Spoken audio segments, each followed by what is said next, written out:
This is the Lone Crater YouTube. We hope this video helps. In this video, I will explain how to make delicious meringue bites. We'll start with the essential ingredients. You'll need 3 large egg whites, which are the core of our light and airy meringue. For sweetness and structure, we'll use 3/4 of a cup of granulated sugar. A 1/4 teaspoon of cream of tartar is crucial for stabilizing the egg whites, ensuring they whip up beautifully.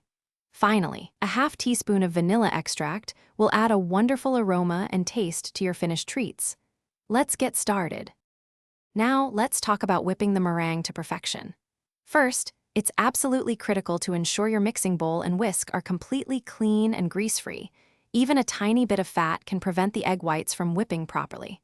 Begin by whipping the egg whites on medium speed until they form soft peaks. Then, gradually add the granulated sugar, about 1 tablespoon at a time, while continuing to whip. Keep going until you achieve stiff, glossy peaks that hold their shape beautifully. This process usually takes about 8 to 10 minutes. With your perfectly whipped meringue ready, it's time to shape our bites.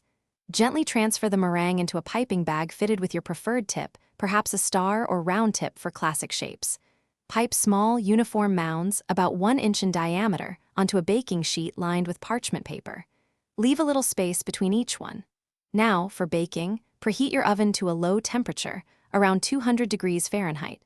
Bake for about 1 hour, or until the meringues are firm to the touch, and easily lift off the parchment. The final steps are crucial for perfect meringue bites. Once baked, turn off your oven and leave the meringue bites inside to cool completely, ideally for at least 1 hour or even overnight. This gradual cooling prevents them from cracking and helps maintain their delicate structure. Once fully cooled, carefully transfer your beautiful meringue bites to an airtight container. Store them at room temperature. For the best texture and flavor, try to enjoy your homemade meringue bites within 5 to 7 days. They make a delightful treat. Thanks for watching. Consider subscribing if we helped you.